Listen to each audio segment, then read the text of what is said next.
Quer dizer, foi o que aconteceu com o Corinthians ano passado, porque o Corinthians acabou empatando o jogo com o Goiás e ele foi para a repescagem. Ele estava lutando pelo título na última rodada e sai, Clauri, do campeonato na repescagem e perde a vaga para o Tolima. Quer dizer, olha só, é por isso, embasado nessa experiência, é que eu digo a você que eu acho que o Santos tem time, para mim tem o melhor elenco ainda do futebol brasileiro. Acho que o São Paulo se reforçou e muito bem, mas o Santos tem elenco para chegar lá. Claro que as variações e as sinuosidades que vão acontecer nas posições durante o campeonato vão ser interessantes. Você viveu isso, né, Jamel? Não, eu acho também. Eu acho que o Santos, a posição que o Santos está hoje não é a posição que o Santos vai acabar. Tinha Libertadores, o foco era outro, né? Vários jogadores da seleção sub-20, jogadores da seleção principal disputando a Copa América. Então eu acho que vai voltar agora e o Santos vai ser um candidato. Não sei se vai dar tempo ainda de recuperar para ser brigar pelo título, mas que vai estar brigando lá em cima, vai estar. E quanto à questão técnica desse campeonato, eu acho que quem gosta de futebol, eu por ser atacante e por gostar de gols e gostar do bom espetáculo, esse campeonato está empolgando, né? A gente está na 12ª rodada, 13ª para alguns times, 12ª, e você pega um jogo que nem aquele do Santos e Flamengo, você pega um São Paulo e Curitiba, e mesmo o Santos e Atlético Paranaense. A gente tá vendo aí Santos e Atlético Paranaense, jogos que empolgaram. Vários golaços. E com jogadores que são gênios voltando a ser gênio, né? Exatamente. O Ronaldinho Gaúcho e o Neymar deram um show naquele jogo do Santos. E eu acho que Kleber Santana voltando a jogar, o Fred, quer dizer. Então eu acho que os jogadores estão voltando a jogar bem e o que o Ronaldinho e o Neymar fizeram naquele jogo lá é para tirar o chapéu. O gol que o Neymar fez, o gol de falta, ninguém falou muito porque foi tanta coisa boa naquele jogo. O gol de falta do Ronaldinho é um negócio que ele estava na concentração, eu tenho certeza. Se tiver uma falta ali eu vou fazer isso. Não é que ele na hora ele pensou. Isso aí ele já estava pensando, ele falou, os caras vão saltar, eu vou jogar a bola por baixo, eu vou fazer o gol. Isso é coisa de gênio. Então acho que o futebol, esse Campeonato Brasileiro, tem tudo para resgatar aquela paixão de ter jogos emocionantes, 4-3, 5-4. E é interessante, eu quero ouvir o Miller e o Alberto, porque foi uma rodada, o Santos vencia por 3-0 e tomou uma virada de 5-4. O São Paulo vencia o Coritiba por 4-0. E por pouco não perde o jogo. Se tivesse mais 5 minutos lá, não sei. Perderia, empataria o jogo, exatamente. Então, o interessante, Alberto, é que esse campeonato não se pode dormir. A gente enxerga, por exemplo, o Fluminense voltando a jogar bem. Quer dizer, eu acho que o Abelão está achando o caminho do Fluminense. O Vasco ganha do São Paulo aqui e vai bem. O Botafogo crescendo. Os times de Minas, tanto Cruzeiro como o Atlético, principalmente o Atlético, caindo vertiginosamente, assim como o Grêmio, que na minha opinião, os dois gaúchos, enfim, vão ter que se repaginar para poder tentar alguma coisa no G4. Eu acho que Grêmio, Inter, Atlético e Cruzeiro estão longe de cair, mas não vem empolgando e acho até que a situação do Dorival Júnior, meu amigo Dorival Júnior, fica complicada, porque ele não consegue, ou não conseguiu até agora, dar um padrão. Agora contra o Palmeiras, o Atlético Mineiro, depois de alguns jogos, conseguiu jogar bem. Teve uma personalidade diferente, teve uma força diferente. Eu senti uma motivação maior dos jogadores. E por uma questão aí de circunstâncias, o Palmeiras ganhou por 3-2. Não foi um jogão também tecnicamente, mas foi uma partida emocionante. Com 3-2, quer dizer, um jogo de muitas variações. E só para não perder o foco, Roberto, abrindo um parênteses em cima do que você falou no bloco anterior, eu não diria que Santos e Flamengo foi o melhor jogo desse campeonato. Eu diria que aquele Santos e Flamengo vai entrar para a história como um dos maiores jogos da história do futebol brasileiro em todos os tempos. Como hoje a gente lembra, lembra em 1900 e não sei quanto que foi 7-6 Santos e Palmeiras, lembra aquele 4-4 que a gente foi ver. Esse é típico jogo daqui a 50 anos alguém vai puxar na memória do futebol e vai lembrar que teve um jogo assim, 3-0, 5-4, com craques em campo. Aquele jogo digno de entrar para a história mesmo do futebol e não só ser o melhor jogo desse Campeonato Brasileiro. Isso é disparado. Agora esse jogo já entra no hall dos principais da história do futebol, Alberto. Você concorda com o Alex Miller, Alberto?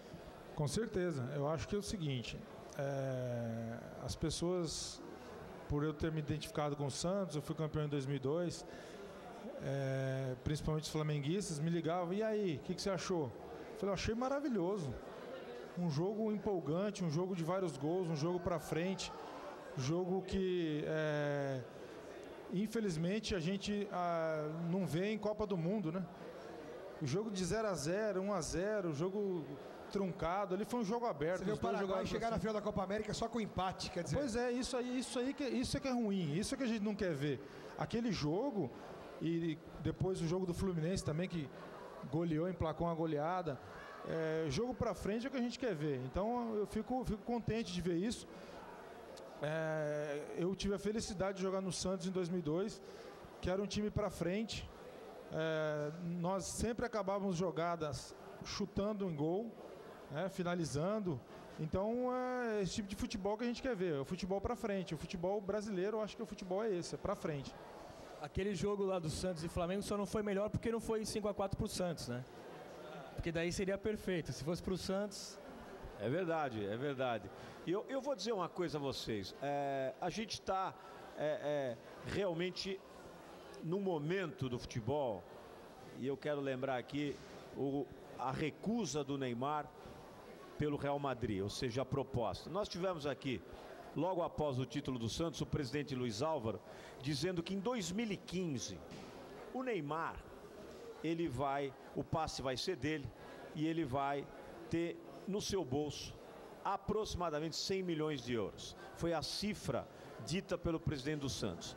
O Neymar hoje tem, Galvão, 30% de toda a publicidade que é feita pelo Neymar, 30% vão para o Santos Futebol Clube. Então, o Santos conseguiu, de alguma maneira, criar uma forma de manter o Neymar e criar a ele Neymar em 2015. Nós estamos em 2011, ou seja, faltam 4 anos para o Neymar ter o passe livre e ter efetivamente 100 milhões de euros. Quer dizer, então, vai ser muito difícil. E aí é engraçado porque o presidente Luiz Álvaro é um homem tão capaz, ele é tão acima da média, o presidente do Santos, que ele desenvolveu isso e até nós questionávamos no primeiro bloco por que o Jameli saiu do Santos, ele que foi o gerente de futebol, que ajudou a montar toda essa estrutura toda aí.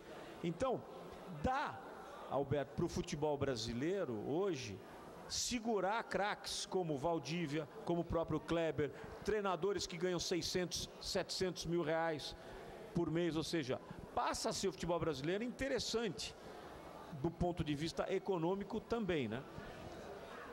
Com certeza. Eu acho que a partir do momento que os clubes precisam de investidores para estarem mantendo esses jogadores no Brasil, eu acho que a possibilidade é muito grande de que a gente possa manter os craques jogando aqui no Brasil, dando resultado e com planejamento de carreira para esses atletas, né? Porque ele não pode deixar de ganhar uma fortuna lá fora para ficar aqui. Dá para fazê-los ganhar dinheiro aqui no Brasil. Agora, desculpa, Jameli. Agora, Beto, provocar a mesa que só tem craque. Como é que pode o futebol brasileiro estar nesse momento dos clubes? Acho que há muito tempo a gente não vê isso, né? Eu também sou amante de futebol, sofro com futebol, sofro pelo meu time que é o Coringão. Mas como é que vocês explicam esse sucesso dos clubes, esses jogos maravilhosos de um tempo para cá, principalmente nesse Campeonato Brasileiro, e o aparente fracasso da seleção brasileira?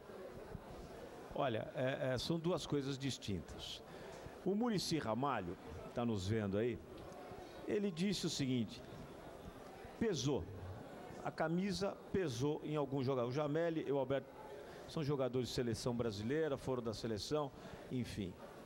No programa passado, o Roque Júnior disse que a experiência faz toda a diferença. Ou seja, se nós tivéssemos uma mescla de jogadores mais experientes, e aí ele defendeu o Dunga, dizendo que o Dunga foi criticado por não levar Neymar e Ganso e tal. Eu critico o Dunga por não levá-los para tê-los como opção. Eles eram melhores opções, na minha opinião, do que Grafite, do que Josué, enfim. Eu acho que Neymar e Ganso viviam um momento importante. O Robinho vivia um momento muito bom no Santos, junto com o Elano, que era, junto com o Gilberto Silva, o grande patamar do time do Dunga, a gente poderia ter um cenário diferente. Quer dizer, a minha opinião, a gente poderia ter um cenário diferente na Copa do Mundo. Mas a amarelinha pesou. E é início de trabalho. Eu não sei o que o Alberto tem como opinião. O Alex Miller também disse na semana passada que é início de trabalho e tal.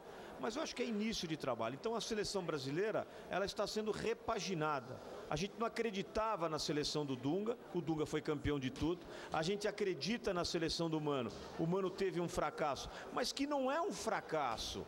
O Brasil foi campeão do mundo com o Filipão, quase ficando fora da Copa. Quase ficamos fora das eliminatórias. Então, eu acho que aí são duas coisas diferentes. O campeonato é empolgante, mas a seleção ainda está fazendo um trabalho inicial, Alberto.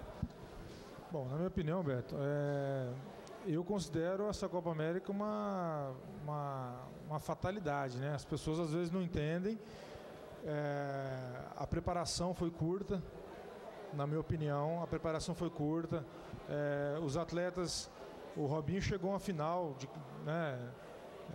Ou seja, eles chegam num alto rendimento nos seus clubes e depois disso acontece uma queda natural. Isso aí você não consegue manter constantemente o jogador no ápice da forma física dele.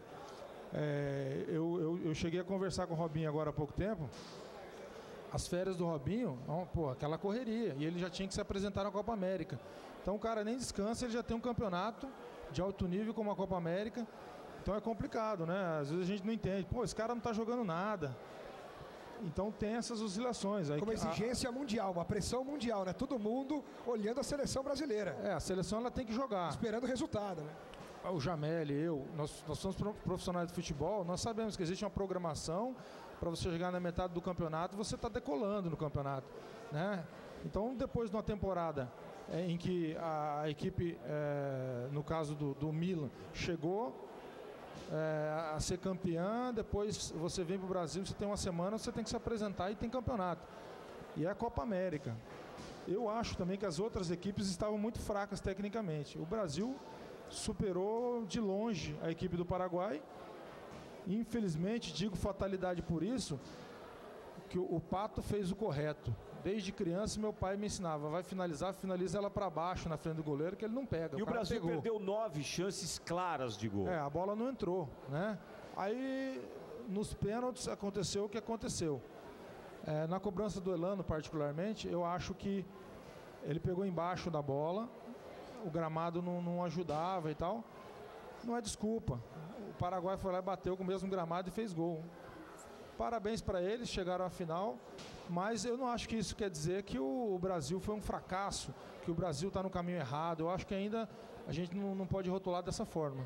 O problema só que foi exposto aqui na semana passada, que eu acho que tem a ver, pelo fato do Brasil ser sede da próxima Copa, não tem eliminatória para o Brasil. Então o Brasil não vai ser exigido em jogos difíceis, importantes, valendo. A base da preparação para a Copa do Mundo vai ser em cima de amistosos. Vai ter a Copa das Confederações um ano antes e só. O resto vai ser só em amistoso, que na maioria das vezes, não sei por que motivo, porque a CBF deveria repensar um pouco isso, esses amistosos são em momentos complicados, em que os jogadores estão envolvidos em outras situações, contra seleções nem sempre de alto nível, às vezes pega uma Alemanha, uma Argentina, Portugal, mas muitas vezes é contra a Groenlândia, contra Júpiter, contra Saturno. Aí o que você vai testar? O que você vai observar? Aí o Mano leva 20 jogadores para um amistoso desse, usa 14, 15, uns 5, 6 nem entram no jogo e nem são chamados mais. Quer dizer, vai faltar, acho que o Mano vai ter que trabalhar muito mais do que a gente pensa para chegar forte na próxima Copa. Ô Jamelinho, só uma pergunta. O treinador, seja de um clube ou da seleção brasileira, quando ele já tem na sua cabeça, quando ele tem o seu elenco, ele já monta o seu time ideal. Ele pode fazer algum tipo de configuração, ou seja, tirar um jogador, mudar taticamente ou de posição o jogador, trabalhar no plano tático com um 3-5-2, com 4-4-2, enfim, dependendo daquilo que ele tem em mãos. Mas o treinador já tem o time, mesmo fazendo testes, esses testes, na minha opinião, servem para elaborar com mais primor a qualidade do jogador que deve ser convocado ou que deve ir para o campo de jogo.